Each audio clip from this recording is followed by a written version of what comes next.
یہ کہانی فرزانہ نامی ایک لڑکی کی ہے جو میرٹھ کے ایک قصبے کتانہ سے 6 سال کی عمر میں بے گھر ہو کر رقاصہ بنی۔ سن 1765 میں جب 15 سالہ فرزانہ نے دلی کے چابڑی بازار میں خانم جان کا کھوٹا چھوڑا تو انہیں ہرگز یہ خیال نہیں ہوگا کہ کچھ سال بعد وہ سردنہ کی پہلی خاتون حکمران اور مغل بادشاہ سے بھی بااثر شخصیت بن جائیں گی۔ مرکزی ہندوستان کے لوگ کہتے تھے کہ یہ گردی کا وقت تھا، یعنی مصیبت کا دور، لیکن بھلا کیوں؟ اس کا جواب ارچنا گاروڈیا گپتا اپنی کتاب دی ویمن ہو رولڈ انڈیا میں یوں دیتی ہیں کہ مغل سلطنت 1707 میں شہنشاہ اورنگزیب کی موت کے بعد برسوں کی اندرونی جنگوں اور نادر شاہ اور احمد شاہ ابدالی جیسے بیرونی حملہ آوروں کی لوٹ مار کی وجہ سے کمزور پڑ چکی تھی۔ کوئی مضبوط مرکز تو تھا نہیں، سو سابق مغل گورنر اپنے اپنے صوبوں کے حاکم بنے رہے تھے اور مقامی گروہ جیسے راجپوت، مراٹھا اور سکھ اپنی اپنی سلطنتیں بنانے کی کوششیں کر رہے تھے۔ لکھاری اور صحافی رضا علی آبدی اس دور کے بارے میں لکھتے ہیں کہ کہاں 6 شہنشاہوں نے ہندوستان کے تخت پر 2 صدیاں گزاریں، کہاں اگلی آدھی صدی میں اس تخت پر کم سے کم 10 شہزادے کٹ پتلی بن کر بیٹھے اور حکمرانی مذاق بن کر رہ گئی۔ صبح کسی کی حکومت، شام میں کسی اور کی، تاج و تخت کے لالچ اور امرا کی سازشوں کی نظر ہو کر شہزادے مرتے جاتے اور ہمایوں کے مقبرے میں دفنا دیے جاتے۔ فرمانوں پر مہر لگنے کی حد تک ان کی حکمرانی قائم تھی۔ بگڑتی بنتی حکومتوں کے اس دور میں کچھ ایسے بھی تھے جن کی چاندی ہونے والی تھی۔ آبدی کا اپنی کتاب بیگم سومرو میں بیان ہے کہ ہندوستانیوں پر فرنگی سپاہیوں کا روب تھا کہ وہ تربیت یافتہ ہیں اور جدید ہتھیاروں سے لیس ہیں، اور یورپ میں یہ ہوا پھیل گئی کہ ہندوستان میں راجے مہاراجے بے پناہ دولت کے مالک ہیں اور انہیں تربیت یافتہ فوجی درکار ہیں، اور یہ مختلف علاقوں سے فوجی ہندوستان کا رخ کرنے لگے اور جو زیادہ بولی لگاتا اسی کے لیے لڑنے لگ جاتے۔ جرمنی کے والٹر رائن ہارٹ فرانسیسی فوج میں تھے، وہاں سے بنگال کے نواب میر قاسم کی سرپرستی میں چلے گئے، یہیں ایسٹ انڈیا کمپنی کے جنگی قیدیوں کی جان لی۔ ایسٹ انڈیا کمپنی کے ایک فوجی مہم جو جیمز اسکنر، جو بعد میں سکندر صاحب کے نام سے مشہور ہوئے، کے مطابق 1760 میں پٹنہ دوبارہ حاصل کرنے کے لیے بنگال کے نواب میر قاسم کو والٹر رائن ہارٹ نے اپنی خدمات پیش کی اور ان کی فوج نے تقریباً 150 انگریزوں کا قتل عام کیا۔ اس وجہ سے انہیں پٹنے کا قصائی پکارا جانے لگا۔ برجندر ناتھ بینرجی نے اپنی کتاب بیگم سومرو میں یہ تعداد 51 لکھی ہے۔ رائن ہارٹ سنکیب اور بد مزاج تھے، دوستوں نے انہیں سومبر کہنا شروع کر دیا۔ ہندوستانیوں کو سومبر کی نسبت سومرو کہنا آسان لگا، سو یہی ان کا نام بن گیا اور سومرو صاحب کہلانے لگے۔ بینرجی نے اپنی کتاب بیگم سومرو میں لکھا ہے کہ ہندوستان میں رائن ہارٹ کا صرف نام ہی نہیں بدلا بلکہ شخصیت بھی بدل گئی۔ میجر پولیر کی ایشیاٹک اینول رجسٹر کے حوالے سے بینرجی لکھتے ہیں کہ انہوں نے اس ملک کے رسم و رواج اپنا لیے، مغل لباس پہنتے، فارسی اور اردو روانی سے اور بہت حد تک درست بولتے۔ ان کا ایک زنانہ بھی تھا۔ اسی حرم میں اپنے اگلے آقا بھرت پور کے جاٹ راجہ جواہر سنگھ کے دلی کے ناکام محاصرے کے دوران سومرو نے 45 سال کی عمر میں بوٹے سے قد، کشمیری ناک نقشے اور گوری رنگت والی فرزانہ کو شامل کیا تھا۔ اب وہ بیگم سومرو تھی۔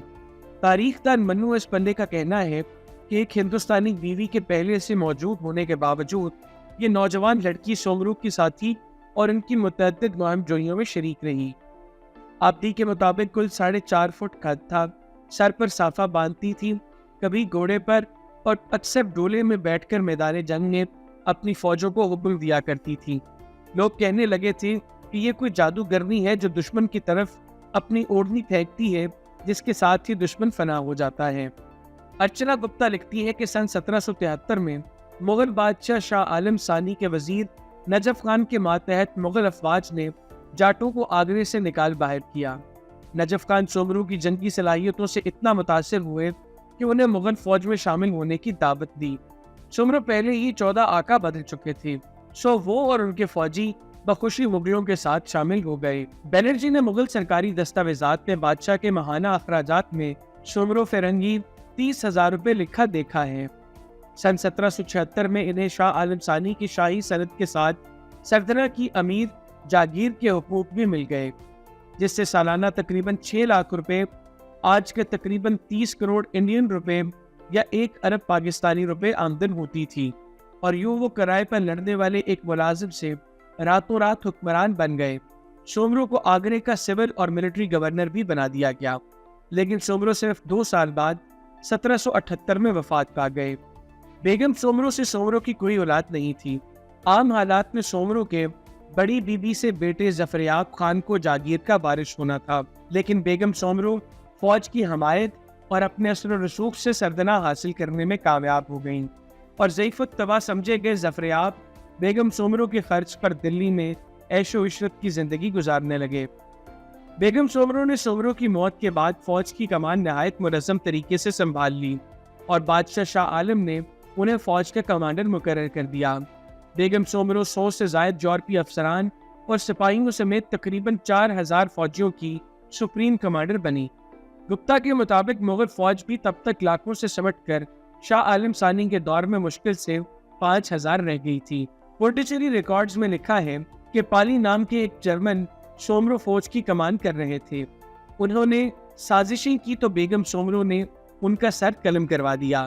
سومر کی بیوہ کو بہت امیر جانتے ہوئے مونٹگنی ان سے شادی اور ان کی فوج کی کمان کرنا چاہتے تھے، لیکن پالی کے قتل اور ان کی بیوہ کی جائیداد ضبط ہوتے دیکھ کر انہوں نے اپنا ارادہ ترک کر دیا۔ مردانہ پگڑی پہنے اور حقہ پیتے سردنا میں دربار لگاتی، پینٹنگز میں نقاب کے بغیر بھی دکھائی دیتی تھیں۔ سن 1781 میں انہوں نے جمانا اور ان کے سوتیلے بیٹے نے لوئی بلتھارزا رائن ہارٹ کے نام کے ساتھ کیتھولک مسیحی مسلک اختیار کر لیا، لیکن بیگم سومرو نے مغل لباس اور آداب کو برقرار رکھا۔ جب مغل شہنشاہ کو خطرہ لاحق ہوا تو نہ صرف ان کی بلکہ ان کے دارالحکومت کے دفاع کے لیے سومرو بیگم ایک سے زیادہ بار گئی۔ اسی وجہ سے بادشاہ شاہ عالم بیگم سومرو کو پیاری بیٹی کہتے اور انہوں نے انہیں زیب النساء اور عمدۃ الارکان کے القاب تک دیے۔ وہ ایک ہنرمند سفارتکار بھی تھیں جنہوں نے شہنشاہ کے لیے کئی معاہدے کیے۔ سن 1783 میں سکھ جنرل بگھیل سنگھ نے دلی آ کر 30,000 سکھ سپاہیوں کے ساتھ ایک ایسے علاقے میں ڈیرے ڈالے جو اس کے بعد 30,000 کہلانے لگا۔ خوف زدہ شاہ عالم ثانی کو لگا کہ وہ اپنا تخت کھو دیں گے۔ انہوں نے بیگم سومرو سے بات چیت کرنے کو کہا۔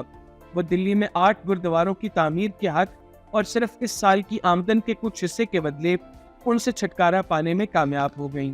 پھر جب روہیلا سردار غلام قادر نے 1788 میں دلی پر قبضہ کیا اور شہنشاہ کی آنکھیں نکال کر انہیں اندھا کر دیا تو ایک بار پھر بیگم سومرو شہنشاہ کے بچاؤ کے لیے آئیں۔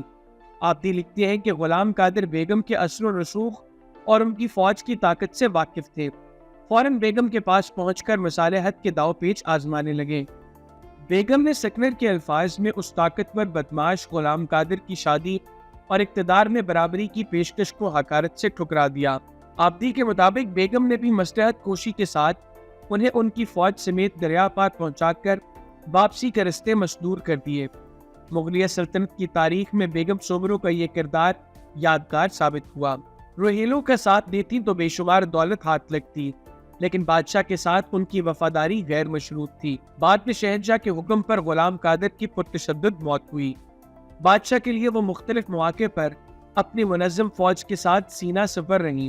راجپوتانہ کے نجف علی خان کی سرکشی کا بھی انہوں نے ایسی ہی جرأت کے ساتھ خاتمہ کیا، اور پھر ان کی شکست فاش اور اعتراف ندامت کے بعد بادشاہ سے معافی نامہ بھی بیگم ہی کی کوششوں سے حاصل ہوا۔ نوجوان خوبرو اور تعلیم یافتہ فرانسیسی کمانڈر لاؤسو ان کی زندگی میں داخل ہوئے۔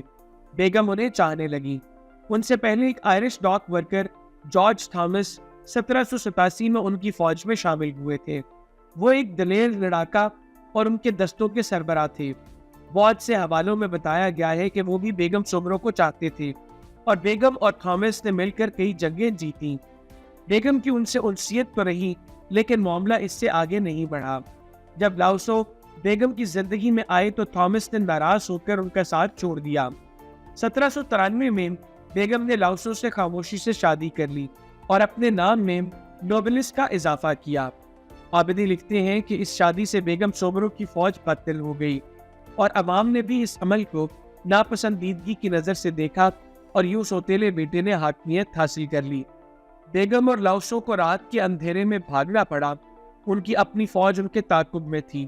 گرفتاری سے پہلے لاؤسو نے خودکشی کر لی، اور بیگم زخمی حالت میں گرفتار ہو گئی۔ منو اس پلے کی تحقیق ہے کہ 1795 کے موسم گرما میں ایک ہفتہ وہ سردنا میں ایک توپ کے ساتھ بندھی رہی۔ آبدی کے مطابق ولایتی افسروں کی مداخلت سے انہیں رہائی تو مل گئی، لیکن وہ بے یار و مددگار ہو کر رہ گئی۔ ارچنا گپتا نے لکھا ہے کہ جارج تھامس نے بغاوت کا سنا تو جلدی سے بیگم کو بچانے آئے۔ تھامس نے انہیں اقتدار پر بحال کر دیا۔ اس کے بعد بیگم سومرو نے اپنے سوتیلے بیٹے کو دلی میں نظر بند کر دیا، جہاں وہ 10 سال بعد 1803 میں اپنی موت تک شاعری کرتے رہے۔ جارج تھامس دوبارہ اپنی مہمات پر چلے گئے۔ 1798 سے 1801 تک جہازی صاحب کہلاتے تھامس نے مختصر عرصہ جدید ہریانہ میں ہانسی کی چھوٹی ریاست پر حکومت کی۔ انہوں نے حصار میں جہاز کوٹھی بنوائی جو اب بھی قائم ہے۔ بیگم سومرو نے ان کے مرنے کے بعد ان کی بیوی اور بچوں کی دیکھ بھال کی۔ بینرجی لکھتے ہیں کہ بیگم سومرو نے جارج تھامس کی بیٹی جان کو اپنا لے پالک بیٹا بنا کر ان کی شادی اپنے ایک آرمینیائی درباری کے بیٹے سے کی اور اپنی وصیت میں 44,000 روپے جارج تھامس کے خاندان کے لیے رکھے۔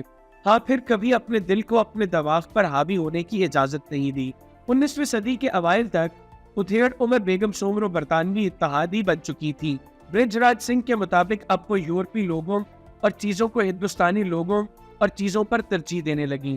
آبدی نے لکھا کہ بیگم سومرو اپنی دور اندیشی کی وجہ سے انگریزوں سے بنا کر رکھتی تھی۔ مرہٹوں کی جنگ میں انگریزوں کی ہدایت کے مطابق بیگم کی فوج غیر جانبدار رہی۔ انگریزوں کی فتح کے بعد بیگم نے حکومت برطانیہ سے اپنی وابستگی کا اعلان کر دیا۔ انگریزوں کی نظر بیگم کی جاگیر پر تھی، کیونکہ یہ علاقہ نہایت زرخیز تھا۔ اپنے علاقے کے مانند بیگم کا ذہن بھی بہت زرخیز تھا اور سیاسی پینترے میں وہ ماہر تھی۔ ان کی دلیری کے آگے انگریز کو گھٹنے ٹیکنے پڑے اور سردنا کا پرگنا بیگم کے پاس ہی رہا۔ دونوں کے مابین یہ معاہدہ ہوا کہ بیگم کی جائیداد زندگی بھر انہی کی ملکیت رہے گی اور وہ اور ان کی فوج ایسٹ انڈیا کمپنی کی خدمات کے لیے ہمیشہ تیار رہیں گے۔ اب بیگم نے ساری توجہ اپنے علاقے کو ترقی دینے پر مرکوز کر دی۔ انہوں نے عوامی فلاح و بہبود کے بے شمار کام انجام دیے۔ مسیحی مذہب کی ترویج کے ذیل میں انہوں نے سردنا میں شاندار رومن کیتھولک چرچ اور میرٹھ شہر میں پروٹسٹنٹ مسلک کے لیے کلیسا بنوایا۔ اپنے املاک کے تعلق سے وصیت رجسٹرڈ کروائی، جس کے مطابق بیگم کے ذاتی املاک کا وارث ان کا گود لیا بیٹا ڈیوڈ قرار پایا۔ بعد ازاں ریاست کی ساری ذمہ داریاں بیٹے کو سونپ کر خود کو مذہبی امور اور کار خیر میں مشغول کر لیا۔ معمولی بخار سے وہ بیمار پڑی اور وفات پا گئی۔ جنازہ اٹھا تو انہیں گارڈ آف آنر پیش کیا گیا۔